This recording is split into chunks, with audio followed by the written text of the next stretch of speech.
ሰላም ጤና ይስጥልን በመላው ዓለም የምትገኙ የተወደዳችሁ የሮሃ ቲቪ ተከታታዮች የጥር 2 2018 ዓመተ ምህረት የረፋድ ዜናዎችን ይዘንላችሁ ቀርበናል። ሚኒሊክ እዝ በጸሐፌ ትዕዛዝ አክሊሉ ሀብተወልድ የፖለቲካ መኮንኖች ማሰልጠኛ ማዕከል ያሰለጠናቸውን የፖለቲካ መኮንኖች አስመርቋል። ጀነራል ተፈራ ማሞን በሚመለከት የምንላችሁ ይኖረናል። በአማራ ክልል ተፈናቃዮችን በእርዳታ ሰበብ ሃይማኖትን የማስቀየር እንቅስቃሴ እያነጋገረ ቀጥሏል። ምላሽ ተሰጥቶበታል። በአሜሪካን አገር የሚገኙት አቶ ጀዋር መሐመድ እስካሁን ድረስ የኦፌኮ አባልነታቸውን አለመልቀቃቸውን አስታውቀዋል። ሰሙታላችሁ። በተባበሩት አረብ ኤምሬቶች የሚደገፈው የደቡብ የሽግግር ምክር ቤት የተሰኘው የደቡብ የመን ተገንጣይ ቡድን መፍረሱን ገልጿል። የኢራን መሪ አያቶላ አሊ ሀሚኒ ተቃዋሚዎች ትራምፕን ለማስደሰት ሲሉ የራሳቸውን ሀገር እያወደሙ ነው ሲሉ ከሰዋል። ውድ አድማጭ ተመልካቾቻችን አብራችሁ ልትቆዩ ከፈቀዳችሁ እነዚህ መረጃዎች በዝርዝር የምናሰማችሁ ይሆናል። የሮሃ ቲቪ ወቅታዊና ሀቀኛ መረጃዎች እንዲደርሷችሁ ቻናሉን ሰብስክራይብ፣ ላይክ እና ሼር በማድረግ አሁን ነው ቤተሰብ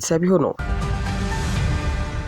ሚኒሊክ እዝ በጸሐፌ ትዕዛዝ አክሊሉ ሀብተወልድ የፖለቲካ መኮንኖች ማሰልጠኛ ማዕከል ያሰለጠናቸውን የፖለቲካ መኮንኖች አስመረቀ። የአፋብኃ ምስራቅ አማራ ሚኒሊክ እዝ ጸሐፌ ትዕዛዝ አክሊሉ ሀብተወልድ የፖለቲካ መኮንኖች ማሰልጠኛ ማዕከል በምዕራብ ወሎ ግንባር በትናንትናው ዕለት ነው የፖለቲካ መኮንኖች ያስመረቀው። ይህን አስመልክቶ የንጉስ ሚካኤል አሊኮር ህዝብ ግንኙነት ዘርፍ ኃላፊ አርበኛ ቃላብ ወርቅዬ መልእክት አስተላልፈዋል። አርበኛው በመልእክቱ ከምረቃው በተጨማሪ በምዕራብ ወሎ ግንባር 8 ወረዳዎችን ያካለለ የማጥቃት ቅንጅታዊ ዘመቻን ተከትሎ በኮሩ ሰራዊት በተፈጸመው የጦር ሜዳ ጀብዱ እንኳን ደስ አላችሁ ብሏል። አክሎም የአማራ ፋኖ ብሔራዊ ኃይል ምስራቅ አማራ ቀጠና ሚኒሊክ እዝ የፖለቲካ መምሪያ ከእዙ ትምህርትና ስልጠና መምሪያ ጋር በመተባበር ከንጉስ ሚካኤል አሊኮር 5 ክፍለ ጦሮች ለተውጣጡ አርበኞች የፖለቲካ መኮንንነት ስልጠና ሲሰጥ መሰንበቱን አስታውቋል። በመሆኑም ብቃት ያላቸውና የመውጫ ፈተናውን ከግማሽ በላይ ውጤት በማምጣት ማለፍ የቻሉት ሰልጣኞች በትናንትና ዕለት ለምረቃ ዝግጁ ሆነው ቀርበው ሊመረቁ መቻላቸውን ገልጿል። ስልጠናው ፖለቲካዊ ብቻ ሳይሆን ወታደራዊ መልክ የነበረው ሲሆን ጀነራል ተፈራ ማሞ ጭምር ለሰልጣኞች ልምዳቸውን ማካፈላቸውንና ሌሎች የእዝ የጦር አዛዦችም ስልጠናውን መስጠታቸውን ገልጿል። ተመራቂዎቹ ፋኖ በሲቪል አስተዳደር መዋቅር ውስጥ ጣልቃ የማይገባበትና ህዝባችን ለአካባቢው ችግር አካባቢያዊ መፍትሄ የሚሰጥበት የፖለቲካ ምህዳር እንዲፈጠር የትግሉ መፍትሄ የተባሉ ሀሳቦችን በተግባር መተርጎም ይችሉ ዘንድ የንድፈ ሐሳብና ጽንሰ ሐሳብ ስልጠና የተሰጣቸው የፖለቲካ መኮንኖች ከመረቃቸው ዕለት ቀደም ባሉት ተከታታይ 2 ሳምንታት ከ20 በላይ ህዝባዊ መድረኮችን እንዲመሩ ተደርገዋል። የአማራ ፋኖ ብሔራዊ ኃይል ምስራቅ አማራ ቀጠና ሚኒሊክ እዝ ንጉስ ሚካኤል አሊኮር ኢንጂነር ደሳለኝ አሰፋ ክፍለ ጦር ሰራዊትን በመሰብሰብ የክፍለ ጦሩ አመራሮች የተገመገሙበትን መድረክ መርተዋል። ሰልጣኞች ፖለቲካ ማለት ምን ማለት እንደሆነና የመንግስት ኃላፊነት ከምን እስከ ምን እንደሆነ ጭምር ተረድተው ትግሉን በእውቀት ለማስኬድ የሚችሉበት ግንዛቤ እንዲኖራቸው መደረጉም ተገልጿል።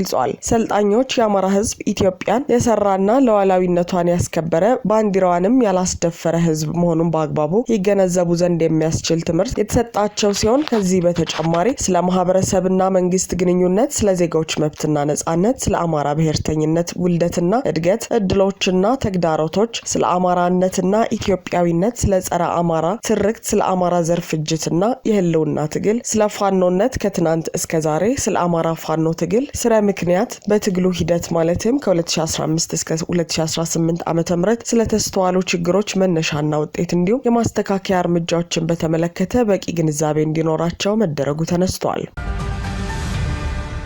በአማራ ክልል ተፈናቃዮችን በእርዳታ ሰበብ ሃይማኖትን የማስቀየር እንቅስቃሴ እያነጋገረ ቀጥሏል። አማራ ክልል የተለያዩ አካባቢዎች በማንነታቸው ከኦሮሚያና ከቤንሻንጉል ተሳደው የመጡ ተፈናቃዮች ለዓመታት በከፋ ችግር ውስጥ እንደሚገኙ ይታወቃል። እነዚህ ተፈናቃዮች ረሃብ፣ እርዛትና የመጠለያ እጦት እያሰቃያቸው መሆኑንም በተደጋጋሚ ይናገራሉ። ታዲያ ብልጽግና ስርዓት ተፈናቃዮቹን በፖለቲካዊ ዓላማ ካፈናቀለ በኋላ እርዳታ እንዳይደርሳቸውና በረሃብ እንዲሞቱ የቻለውን ሁሉ እያደረገ መሆኑ ይነገራል። ከሰሞኑ እንኳን ግለሰቦችም ሆኑ ቡድኖች ለተፈናቃዮቹ በምንም አይነት መንገድ እርዳታ እንዳይሰጡ ሲል ትዕዛዝ አስተላልፈዋል። የሚያሳዝነው ደግሞ ተፈናቃዮቹ በመንግስት በኩል የሚቀርብላቸው የ15 ኪሎ ዱቄት ድጋፍ ለ5 እና ለ6 ወራት ሳይቀርብ መቆየቱን እየተናገሩ ነው። ታዲያ በቁስል ላይ እንጨት መስደድ የሚለውን ብሂል በሚያጠናክር መልኩ ተፈናቃዮቹ እርዳታ ለማግኘት ከፈለጉ ሃይማኖታቸውን እንዲቀይሩ እየተገደዱ መሆናቸው ተገልጿል። አመል ኢትዮጵያ የተሰኘው የቀድሞው የአማራ መልሶ ማቋቋምና ልማት ድርጅት በአማራ ክልል አንዳንድ አካባቢዎች የሰብአዊ እርዳታ አሰጣጥ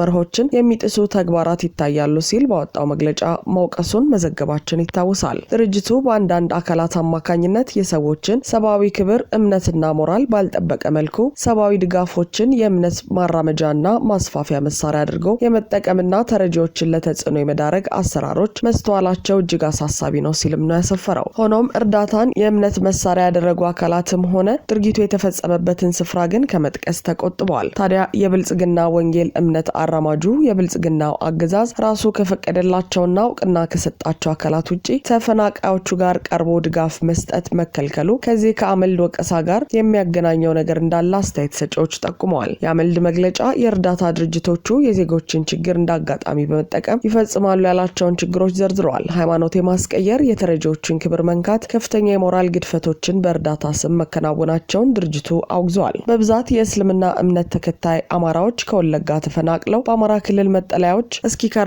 ያደረጉት እነ አብይ አህመድ በአርሲ ደግሞ ኦርቶዶክሳውያንን እንዲሳደዱ እያደረጉ ነው። አሁን ደግሞ በማንነታቸው ምክንያት የተሳደዱና ለከፋ ረሃብ የተጋለጡ አማራዎችን በወገኖቻቸው እንዳይረዱ እያደረጉ እርዳታው የሃይማኖት ማስቀየሪያ እንዲሆን እያደረጉ መሆኑ ነው የተጠቆመው። ዶቼ ቬለ በዚህ ጉዳይ ላይ ሀሳባቸውን እንዲያጋሩ ጠየቅኳቸው ያላቸው በአማራ ክልል የሚገኙ የሲቪል ሶሳይቲዎች ህብረት ለትብብርና ልማት ዳይሬክተር አቶ ንጋቱ ደስታ የረድኤት ተቋማት የተመሰረቱበትን ዓላማ ማክበር ይጠበቅባቸዋል ይላሉ።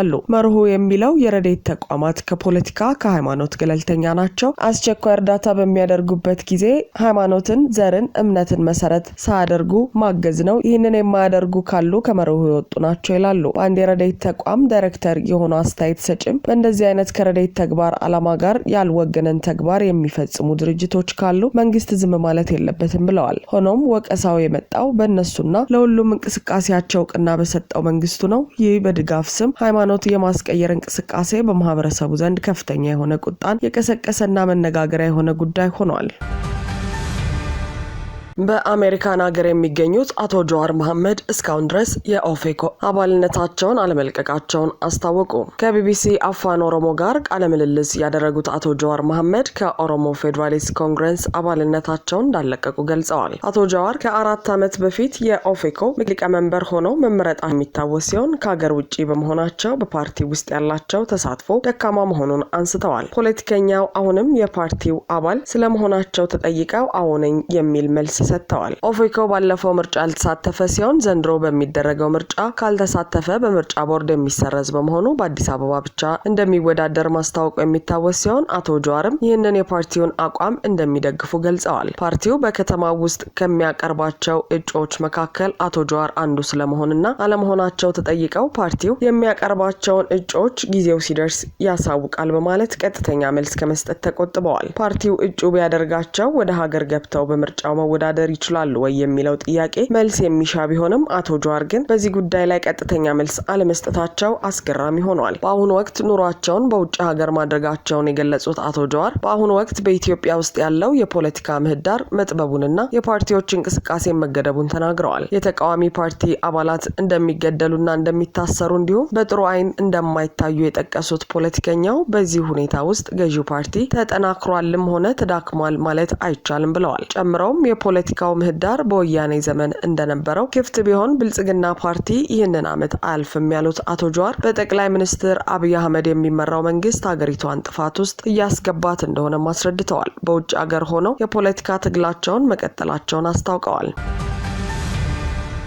በተባበሩት አረብ ኤምሬትስ የሚደገፈው የደቡብ የሽግግር ምክር ቤት የተሰኘው የደቡብ የመን ተገንጣይ ቡድን መፍረሱን አስታወቀ። የደቡብ የመን ተገንጣይ ቡድን መሪ ከቀናት በፊት ከየመን በባህር ወደ ሶማሌላንድ በመጓዝ ከዚያ በአውሮፕላን ወደ አቡዳቢ መግባታቸውን ሳውዲ አረቢያ መግለጿ ይታወሳል። ቡድኑ ምስራቅ የመን ውስጥ በነዳጅ ሀብት የታወቁ አካባቢዎችን መቆጣጠሩ ከሳውዲ አረቢያ ጋር ውዝግብ ውስጥ ከቶት ሳውዲም በጦር ጀቶች የቡድኑን ታጣቂዎች መደብደቧ ተዘግቧል። በዚህ ምክንያት ቡድኑን በምትደግፈው አረብ አረብ ኤምሬቶችና በሳውዲ አረቢያ መካከል በተፈጠረ ውዝግብ በአካባቢው ውጥረት ተከስቷል። የደቡብ ሽግግር ምክር ቤት ቦርድ በትናንትናው ዕለት ይፋ እንዳደረገው ምክር ቤቱ ራሱን አፍርሶ የመን ውስጥም ሆነ ከየመን ውጭ የሚገኙ ጽህፈት ቤቶቹን ለመዝጋት ተስማምቷል። ምክር ቤቱ ራሱን ለማፍረስ የወሰነው የደቡብ የመንን የወደፊት እጣ ፈንታ በሚመለከት ሪያድ ላይ ለታቀደው ጉባኤ መንገድ ለመጥረግ እንደሆነ የምክር ቤቱ ዋና ጸሐፊ አብዱራህማን አልሲባሂ መግለጻቸውን ሮይተርስ በዘገባው ጠቅሷል።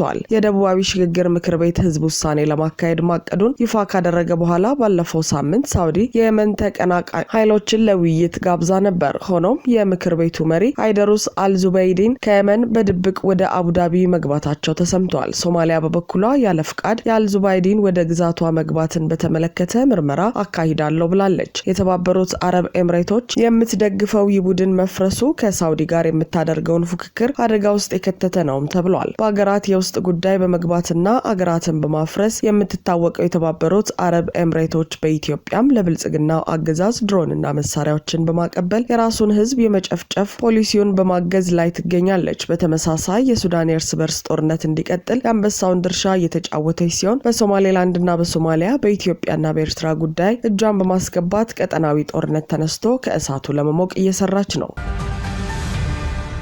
የኢራን መሪ አያቶላ አሊ ኻሜኒ ተቃዋሚዎች ትራምፕን ለማስደሰት ሲሉ የራሳቸውን ሀገር እያወደሙ ነው ሲሉ ከሰሱ። ካለፉት ዓመታት ከፍተኛ የተባለለት የመንግስት ተቃውሞዎች በቴህራንና በሌሎች የኢራን ከተሞች እየተካሄደ መሆኑ ይታወቃል። ተቃውሞውን በተመለከተ የኢራኑ መሪ አያቶላ አሊ ኻሜኒ በቴህራን በሚገኘው የኢራን መንግስት ቴሌቪዥን ላይ ትናንት በተላለፈው ንግግራቸው ተቃዋሚዎች የትራምፕን ቀልብ ለመሳብ ሲሉ የኢራን ከተሞችን እያወደሙና ትራምፕን ወክለው ሴራቸውን እየፈጸሙ ነው ሲሉ ከሰዋል።